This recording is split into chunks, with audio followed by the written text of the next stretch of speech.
Let's take a look at the drill tools in Modeler. I'm going to start by just creating a quick ball. Okay.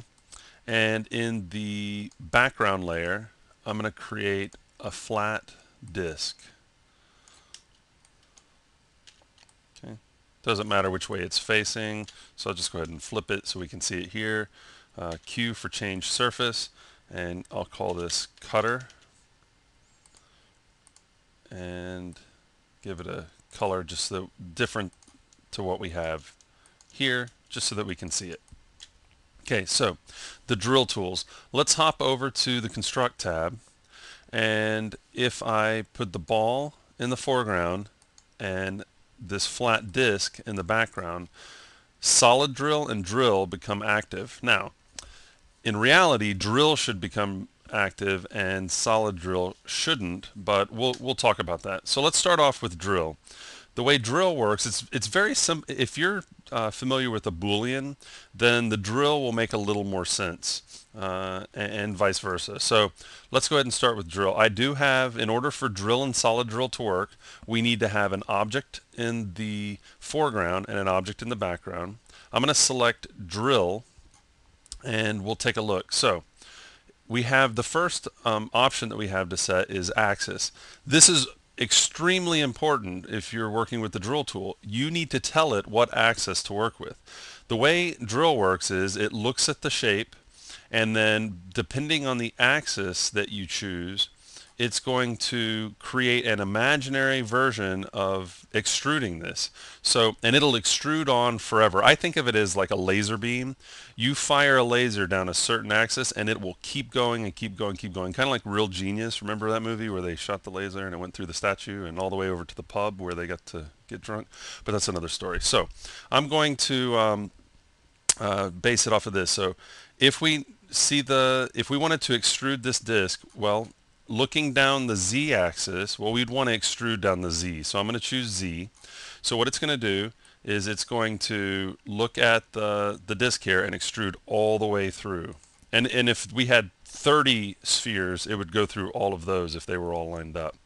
Okay, let's go ahead and use core as the, because it's the default setting, we'll start here and hit core. And what it does is it's kind of like a Boolean intersect. Wherever this disk, remember, it's kind of like being extruded. Whatever it intersects with, it's going to leave that behind, but then get rid of everything else. Okay, so let me undo, go over to drill, and we'll go over to tunnel. Now tunnel is going to be a lot more like subtract, Boolean subtract. Let's take a look. So we'll hit OK. So it punches a hole through the object. Now notice it's not leaving any geometry. It didn't create any new geometry on the inside. It just punches a hole right through. Okay, so if you wanted geometry left behind, you'd want to use a Boolean for that. Okay, so well, why would we want that? Let me undo. I'm going to go to a new layer, and I'm going to draw a flat plane. And then in the background layer, I'm going to draw a couple discs. Let me swap layers. Okay, and it doesn't matter where those templates are because remember, it's going to be like a laser. It's going to go infinite. So I'm going to go over to construct, drill, and we need to pick the y-axis because it's running through the y. Okay. See how I'm able to cut a flat plane? Try that with a Boolean. It actually won't work. What'll happen is that you'll end up with all this junk geometry that you have to work with. And then all that's left for me to do with this is extrude it. Okay, so if you wanted to, if you were creating your own 3D text and you needed to cut holes for, say, the hole in the O or the A, you might want to use drill to get that hole in there. Okay, let's go back to this setup, and let's go back over to construct, drill, stencil. Now with stencil, you have the option to come over to the surface and pick a different surface to work with. So I'm going to pick cutter, and I just hit OK, but nothing happened. Okay, the reason nothing happened was we chose Y, which is going in this direction, when we should have chose Z going in this direction. So let's do it again. So if you ever use drill and you're like, man, nothing happened, something's not working right, make sure that your axis is correct. Okay, and there we go. So not only does it slice in, see the new edges, it slices into the geometry, but it gives a new surface name on the polys that fit within. Let me line this up as much as I can right there. See, it slices through. Now the thing to know is it went all the way through. Okay, so if I didn't want that to happen, let me undo. Remember, in Lightwave, if nothing is selected, everything is selected. So I'm just going to grab these polys. Then I'm going to do the same operation. And notice it didn't get back here, but it got here. That's because I selected the faces over here. So it only affected those. Okay, let me undo. And let's take a look at the last one. Construct, drill, slice. Now with slice, I don't get a surface option, but let's see what happens. Okay, so slice does the exact same thing that Stencil does, except Stencil sprays on, let's think of like a stencil and spray paint, sprays on a new color. Well, slice doesn't. Now, you don't, unlike working with Boolean, you don't have to do a merge. There is no need for merging after this any of the operations with drill. But what I can do is grab these faces and we can come over to where we can hit E for extender plus, T for move, and we've now raised that off of the surface. Okay, so you could stencil on letters and then raise them up off of the surface and they'll conform to the shape because it's right off of the surface.